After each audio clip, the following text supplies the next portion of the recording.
African Diaspora Project Management. Merci à vous tous qui nous suivez depuis un bon moment. Vous êtes au courant que nous avons lancé pour décembre 2017, Dieu voulant, le premier business crowdfunding au Cameroun. Super événement pour vous tous qui avez déjà, qui êtes entrepreneurs et qui voulez vous lancer, mais qui avez des problématiques en termes de financement. Et surtout pour vous qui êtes investisseurs de la diaspora ou bien même les locaux, qui cherchez l'idée innovante et porteuse où vous pourrez investir et rentrer en fait en tant qu'actionnaire dans un business qui tourne. Donc aujourd'hui, je suis en présence, en compagnie surtout de Stone. Bonsoir. Bonsoir. Andrew Stone va nous parler de son parcours. On va parler aujourd'hui de la thématique du monde de la santé au Cameroun. Quelles solutions il propose qui marcheraient et dont le peuple même, j'irais même jusqu'à dire le peuple a besoin et qui serait vraiment quelque chose de viable. Parle-nous un peu de ton parcours, Stone. Ok, déjà, bonsoir, rebonsoir. Voilà. Je suis étudiant en médecine, 7e année, la dernière année au Cameroun. Okay. J'aspire à être entrepreneur. Okay. Et en fait, j'ai un petit projet dans le domaine de la santé au Cameroun. Okay. Parce que, pour ceux qui ne le savent pas, le système de santé au Cameroun est très précaire. Ok, bah ça oui, on l'imagine, hein, il faut aller voir les hôpitaux. Étant donné qu'il n'y a pas de financement de l'État et tout. D'accord. Donc c'est souvent assez difficile pour les Camerounais d'accéder aux soins, mais encore les hôpitaux ne sont pas très bien équipés. Donc du coup, d'accord. Il y a souvent quelques soucis de santé. Alors, est-ce qu'on pourrait dire que c'est une... bon, le paysage, on le connaît. Je suis allé à l'hôpital l'autre jour pour faire amener les filles pour qu'elles se soignent. C'était vraiment, je ne veux pas dire catastrophique, mais ça l'est presque. Aujourd'hui, est-ce que c'est un problème de qualification des médecins ou c'est plus un problème d'infrastructure, de matériaux et en quoi est-ce que exactement le business que tu vas apporter serait vraiment une valeur ajoutée par rapport au décor actuel?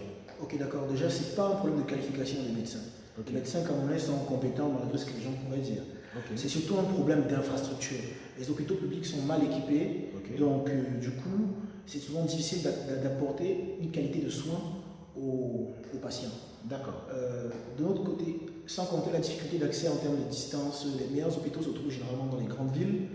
Donc du coup, dans les petites villes, ce n'est pas toujours évident pour eux d'avoir accès aux meilleurs soins de santé. D'accord. Nous, ce qu'on voudrait apporter, en fait, c'est amener le médecin vers le patient. D'accord. Donc, ce qu'on apporte, en fait, c'est l'accessibilité de la médecine à la portée de tout le monde. Okay. On essaie de régler le problème du patient qui va vers le médecin et faire en sorte que le médecin soit vers le patient. Ok. Donc, on va dire changer la donne. Changer la donne dans un sens. Ok. Maintenant, c'est très beau, c'est très bien, mais est-ce que c'est... Parce que le problème de fond reste majeur. Moi, je vais dans un hôpital, la première des choses qu'on me demande avant de me dire ouais, tu as mal où, c'est combien est-ce que tu as. Est-ce que ça va vraiment aussi changer la donne pour la population en termes de financement? Est-ce que ce sera du moins cher? Et surtout, les gens ne comprennent pas trop quand tu dis changer la donne, en quoi exactement, même si le médecin va vers l'autre. C'est quoi exactement la solution que tu proposes? Aujourd'hui, je dirais que les Camerounais n'ont pas un problème. Leur premier problème, bien, c'est un problème, mais ce n'est pas d'abord un problème de moyens. Okay. C'est surtout un problème de qualité. Dans le public, les médecins sont payés par l'État, donc du coup, ils ont tendance à être un peu des fonctionnaires, en grosso modo. Okay. Je fais mon travail, je ne le fais pas, je serai payé. Okay. Donc, beaucoup de Camerounais préfèrent maintenant se tourner vers le privé. D'accord. Tu vois, parce que là-bas, ils se disent qu'ils ont un meilleur suivi, ils en ont vraiment pour leur argent. Ils sont prêts à payer pour un service de qualité. D'accord. Et actuellement, la plupart des gens considèrent que dans les hôpitaux publics, le service n'est pas de qualité. Okay. Donc en fait, quand je dis changer la donne, je veux en quelque sorte montrer, apporter un système où le service est de qualité. Ok, premièrement. Okay. Premièrement de qualité, mais encore améliorer la qualité du suivi. On a un gros problème dans nos hôpitaux actuellement, c'est que le suivi médical est très archaïque. Traçabilité. La traçabilité, il n'y en a aucune. Okay. Parfois, tu es obligé de payer un dossier plusieurs fois dans le même hôpital. Tu vois un dossier alors que tu étais là il y a quelques semaines. On a d'accord un dossier. Donc, traçabilité, proximité et accessibilité. D'accord. Vraiment faire en sorte que ce soit à la portée de tout le monde. D'accord. Alors, tu seras sûrement présent pour le mois de décembre, j'espère. Vous aurez la possibilité pour vous de venir entendre Stone, qui va donc nous exposer plus en détail ce qu'il propose. On ne va pas le dire ici parce qu'on ne va pas donner le secret, il ne faudrait pas que les autres aient copié. On ne donne pas la recette. Voilà, on ne va pas donner la recette, c'est clair. Mais en tout cas, le mois de décembre nous permettra de pouvoir, tu auras la possibilité devant un nombre une certaine population de financiers, d'investisseurs ou même de personnes simplement intéressées, d'entrepreneurs, qui pourraient venir t'écouter et leur donner plus de détails sur ton business. Okay. Est-ce que tu peux nous donner quelques mots pour terminer peut-être sur ta vision de la santé dans le monde camerounais et comment est-ce que toi tu comptes changer les choses, hormis le fait que, bon d'accord, tu changes le rapport entre le médecin qui va vers les autres, mais quelle est ta vision derrière tout ça?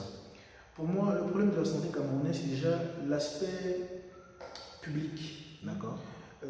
C'est pas seulement un problème de santé camerounais, on va pas se lancer dans la politique. Je dirais que le fait que le système de santé camerounais soit en majorité géré par l'État fait en sorte que la qualité des soins n'est pas toujours au rendez-vous. D'accord. On retrouve aujourd'hui beaucoup de cliniques privées qui apportent des soins de qualité, mais c'est justement parce que ce sont des infrastructures privées. Et parce que c'est cher, moi je trouve, quand tu Oui, c'est cher, mais la médecine, elle n'est pas accessible, que ce soit au Cameroun ou ailleurs. Ça coûte cher partout. D'accord. Le problème de santé camerounaise, c'est que si l'État veut se contenter d'apporter les fonds et laisser les médecins ou alors les professionnels de la santé gérer le domaine de la santé, je pense que la santé camerounaise... On est en train de nous parler en réalité de sa vision, enfin déjà du décor en général, mais ta vision, toi, ça veut dire que sur du long terme, ce que tu apporterais comme solution va vraiment permettre d'améliorer sur le plan qualitatif et de séparer le public au privé, ce que j'ai pu comprendre. Oui. Ok. Maintenant, mais est-ce qu'aujourd'hui c'est vraiment rentable? Moi, l'entrepreneur, je veux investir dans ton projet. En quoi ça serait vraiment rentable? Hormis la vision que tu partages pour le monde des médecins, c'est très bien, mais en quoi est-ce que pour moi ça serait rentable? Le domaine de la santé est forcément rentable. Pas forcément, mais le domaine de la santé est l'un des domaines les plus rentables dans le monde. Que ce soit la pharmaceutique, les laboratoires d'analyse médicaux ou encore les laboratoires d'imagerie médicale, ils sont rentables. D'accord. Mais encore, le domaine de la santé, pour moi, c'est l'un des domaines les plus rentables dans la mesure où on a besoin d'être en bonne santé. Okay. Et puis, l'aspect médical est important parce qu'un pays en bonne santé est un pays qui va de l'avant. Okay. On ne peut pas essayer de s'améliorer tout en étant malade. Okay. Donc, pour moi, je trouve que c'est rentable dans la mesure où tout le monde a besoin d'être en bonne santé. C'est comme manger, c'est indispensable. C'est indispensable, ok, je comprends mieux. Et tu me diras que ce genre de business, on dégage plus de la marge à l'unité ou bien au volume en fait? Je dirais plus au volume. Au volume, oui. D'accord. Vous êtes une équipe de combien aujourd'hui sur ce projet? Nous sommes une dizaine pour l'instant. Une dizaine, d'accord. Et vous êtes à quel stade exactement du projet? Nous sommes au stade de l'analyse. D'accord. Nous sommes en train d'essayer de développer la plateforme. D'accord. Ah, plateforme. On n'a rien dit. On n'a rien dit. Ok, très bien. Donc vous nous avez suivis, vous savez en réalité que nous accompagnons tous les acteurs, tous les entrepreneurs, qui soient locaux de la diaspora, qui veulent se lancer, investir au Cameroun parce qu'on y croit très fort. Et bien entendu, vous aurez la possibilité déjà de rentrer en contact avec nous pour rentrer en contact avec Stone, bien entendu, et en savoir plus sur ce projet qui est, je le dis, rentable, puisque nous sommes aussi nous-mêmes sur le coup. Au mot de la fin, ce que l'on dira tout simplement, c'est que vous savez que nous accompagnons la diaspora camerounaise, les entrepreneurs aussi locaux, les jeunes entrepreneurs qui veulent se lancer, qui ont une idée brillante mais qui n'ont pas de moyens. Nous vous accompagnons puisque nous tendons à devenir ce fonds d'investissement avec l'aide, bien entendu, le financement de ces diasporiens qui voudraient investir ici au Cameroun mais qui n'ont pas encore l'idée dans quoi investir. Donc nous sommes les garants de leurs investissements et choisissons les créneaux dans lesquels investir. Selon, on te remercie en tout cas pour ton temps. Merci à vous. On souhaite vraiment que ça marche de tout cœur, Dieu voulant. Sur un mot de la fin, qu'est-ce que tu peux donner comme encouragement ou dire à ceux qui te suivent et qui voudraient vraiment croire à ton projet? Je dirais qu'il faut s'accrocher. Ce ne sera pas facile, mais il faut s'accrocher. D'accord, ok. Donc un gros challenge. Il y en a beaucoup qui m'appellent pour me dire je mise aujourd'hui, je veux gagner demain. Non, ça ne se passe pas comme ça. Rendez-vous à tous donc, pour le mois de décembre 2017. Venez nombreux. Stone, merci encore à toi. Merci à vous. Voilà. Et puis j'espère bien entendu que vous viendrez nombreux déjà d'une, mais surtout que vous nous contacterez par mail, par WhatsApp, par téléphone pour entrer en contact aussi avec Stone et puis discuter de ce projet qui peut être vraiment très intéressant pour vous. Allez, à très bientôt. On attend de vos nouvelles. Au revoir, ciao. Nous sommes dans le village de Ranipur, dans le nord-est de l'Inde, où résident 11 000 habitants et pas un seul cabinet médical à l'horizon. Mais aujourd'hui est un jour très particulier. C'est le jour de consultation annoncé par un camion. Consultation médicale aujourd'hui? Les habitants malades du village vont pouvoir consulter un médecin alors que celui-ci se trouve en ville à des centaines de kilomètres. Un nouveau service de santé rendu possible grâce aux nouvelles technologies. C'est ce qu'on appelle la télémédecine. Prenez rendez-vous dès maintenant pour vous faire ausculter par un médecin certifié. Quelques 850 millions de personnes vivent dans les campagnes indiennes où il n'y a quasiment aucun médecin. Ces derniers préférant s'installer dans les grandes villes où la vie est plus trépidante. ce désert médical touche tous les pays émergents. Alors, pour venir en aide aux 80% de la population mondiale hors de portée des soins, une génération montante d'entrepreneurs s'est emparée des nouvelles technologies pour combler ce vide. L'objectif, démultiplier à grande échelle les diagnostics, les traitements et la couverture santé de ces populations rurales. Au sud de l'Inde, à Bangalore, deux ingénieurs informaticiens, Samir Sawakar et Rajiv Kumar, ont créé la société Neurosynaptic pour fabriquer un kit médical complet qui comprend plusieurs instruments de mesure reliés à un boîtier central. Les informations collectées sont transformées en données numériques et envoyées à un médecin situé à des centaines de kilomètres du patient. Le défi qu'a donc dû relever Samir Sawakar était de taille. Faire transiter des données médicales par une ligne téléphonique à très bas débit. Ça a été une série de défis que de développer une telle technologie. Je dirais que le lancement de ce projet a été le défi le plus simple à relever. En fait, ça n'est qu'une fois qu'on a commencé à installer cette technologie sur le terrain que le plus gros défi est apparu. Parce que personne ne connaissait la technologie et personne ne pouvait nous aider. Pour mieux comprendre comment fonctionne ce système, direction le nord de l'Inde. Ici, faute de médecins, les habitants, comme ce patient, venaient d'habitude consulter des guérisseurs traditionnels. Gaurav est l'un de ces guérisseurs. Mais depuis peu, il a une nouvelle corde à son arc. Grâce au kit médical de télémédecine, et parce qu'il a suivi une formation aux nouvelles technologies, il peut désormais mettre en relation un villageois malade avec un médecin certifié de New Delhi. Et c'est la garantie pour tous les patients d'un meilleur accès aux soins.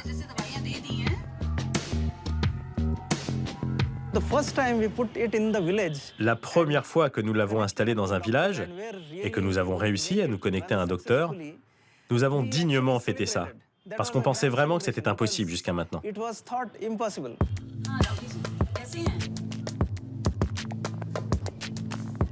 À distance, le médecin peut prendre la température du patient, sa tension, sa pression artérielle, l'état de sa respiration et même réaliser un électrocardiogramme. Une belle performance quand on sait que tout transite par une ligne téléphonique classique. Cette technologie fonctionne remarquablement bien à 32 kilobits par seconde, ce qui est très peu. Et nous sommes les seuls à le faire, à ma connaissance. On peut transférer une vidéoconférence et toutes les données médicales en temps réel, même avec ce très bas débit, ce qui est vraiment incroyable. La consultation est terminée. Pour la première fois, cet agriculteur découvre qu'il souffre d'une bronchite chronique. Le médecin rédige alors une ordonnance, immédiatement envoyée au cabinet du guérisseur traditionnel, qui stocke sur ses étagères les médicaments de base. Lorsque le diagnostic est grave, le médecin demande évidemment au patient de se rendre à l'hôpital le plus proche, muni d'une lettre de recommandation. Vous en prendrez 4 par jour. 2 le matin, 2 le soir. Sans prétendre offrir un service aussi qualitatif qu'une véritable auscultation, Samir est le premier surpris par le succès de son initiative. Nous avions peur que les utilisateurs soient sceptiques. En fait, c'est exactement l'inverse qui s'est produit. Dès le début, ils ont été immédiatement très excités et très réceptifs. Dans les campagnes, ces kits sont vendus à des centaines de franchisés qui fixent eux-mêmes le prix de ce nouveau service. Et pour répondre à la demande croissante, l'entreprise emploie aujourd'hui une 50aine de personnes. Nous n'avons jamais reçu de subvention. C'est uniquement grâce à nos investisseurs et aux revenus que nous générons que nous sommes une entreprise bénéficiaire en pleine expansion depuis 4 ans. Pour accélérer sa croissance, l'entreprise vient d'ouvrir plusieurs cabinets médicaux comme celui-ci à New Delhi. Installés dans des box devant un écran d'ordinateur équipé d'une webcam, une trentaine de médecins auscultent à longueur de journée des patients situés à des centaines de kilomètres et communiquent avec un micro et des écouteurs. Cette plateforme est aujourd'hui la plus importante de télémédecine en Inde. Nous pouvons toucher une zone qui couvre près de 40 millions d'utilisateurs. Et dans les 5 prochaines années, nous souhaitons toucher 25% de la population rurale indienne, ce qui représente environ 250 millions de personnes. Un objectif colossal qui donne la mesure de l'enjeu. À l'échelle de la planète, les chiffres donnent aussi le vertige. Plus de 5 milliards de personnes dans le monde auraient besoin de profiter des avancées de la médecine moderne. Partons maintenant au Kenya, un pays de 40 millions d'habitants où il n'y a que 86 ophtalmologues. Andrew Bastarous, jeune ophtalmologue anglais, a très vite compris le potentiel qu'offraient les nouvelles technologies pour décupler son action sur le terrain, notamment lors de ses missions humanitaires. On diagnostique presque tout avec cet instrument. Mais comme vous le voyez, c'est très délicat, c'est lourd, ça n'a pas été conçu pour voyager. Ce qui fait que c'est à chaque fois un défi pour nous de nous déplacer avec tout ce matériel qui demande 2 véhicules, qui demande de former du personnel adéquat, d'installer un groupe électrogène, etc. C'est pour ça qu'on essaye de trouver un autre moyen, plus adapté à nos besoins.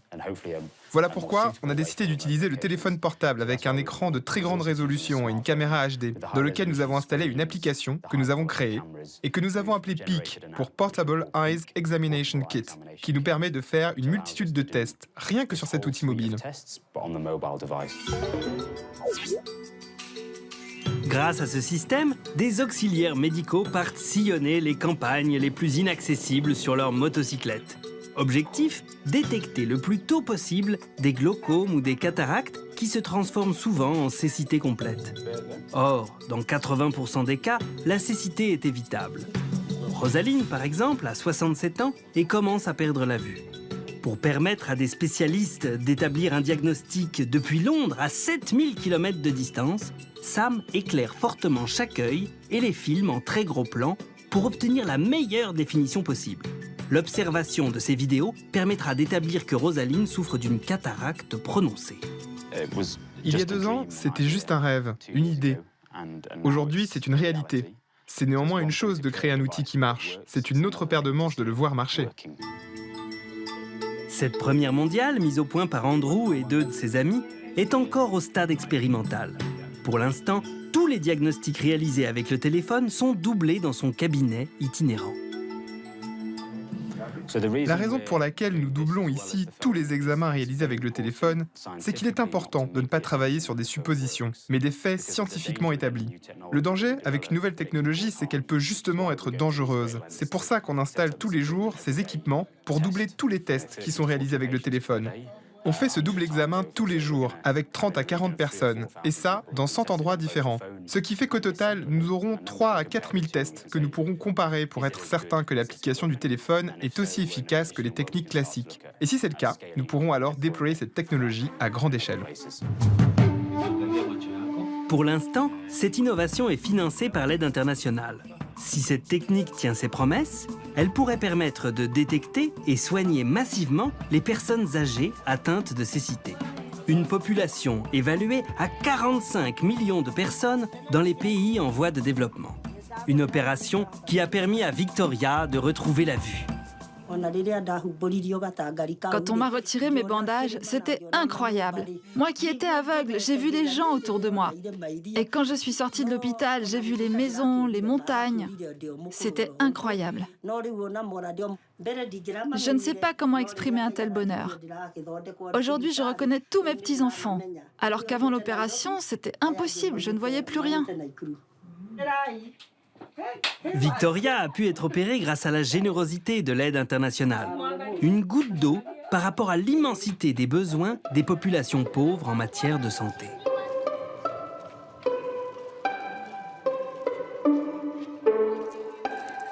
Au Kenya, toujours, recevoir des soins à l'hôpital ou accoucher dans de bonnes conditions d'hygiène n'est pas toujours évident. Car 90% de la population n'a aucune protection sociale. C'est le cas de Nancy, enceinte de 8 mois. Je suis inquiète, car je ne sais pas si je pourrai économiser assez d'argent pour accoucher à l'hôpital. Je n'ai pas envie d'accoucher à la maison, parce que si c'est le cas, je ne recevrai pas les soins qui sont donnés à l'hôpital. Et comme c'est mon premier bébé, j'ai envie d'être prise en charge par des médecins. C'est le gros problème que je dois résoudre.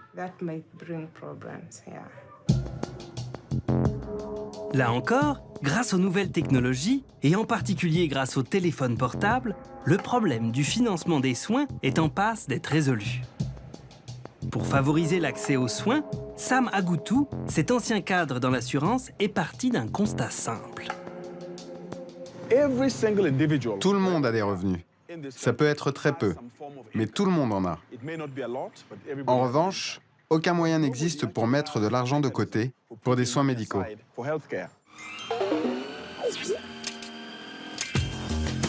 Épargner pour sa santé, c'est désormais possible grâce à la technologie qu'il a développée. Dans de nombreuses échoppes de la ville, comme celle où Nancy fait ses courses, elle peut ouvrir un compte santé sur son téléphone portable. Elle peut y revenir pour déposer sur son compte chaque semaine quelques shillings de sa paye de vendeuse via un service de transfert d'argent par téléphone.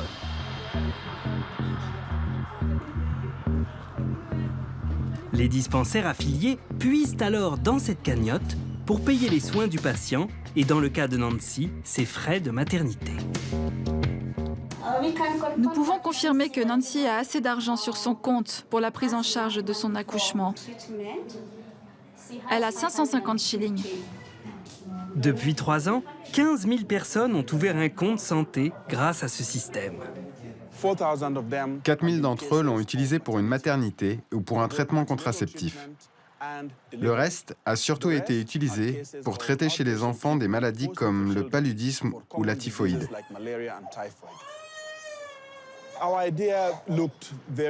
Notre idée semblait très abstraite, semblait très révolutionnaire, et beaucoup de personnes ont dit que ça ne marcherait pas. Nous avons parlé à des compagnies d'assurance, nous avons parlé à des investisseurs, mais personne ne nous a aidés. Et nous avons été obligés de financer notre projet nous-mêmes pour qu'il voie le jour. Les nouvelles technologies de l'information et de la communication ont près de 15 ans. Mais leur utilisation à grande échelle dans le domaine médical ne fait que commencer. Après les pays émergents, cette révolution pourrait aider les pays développés à réduire leurs dépenses de santé.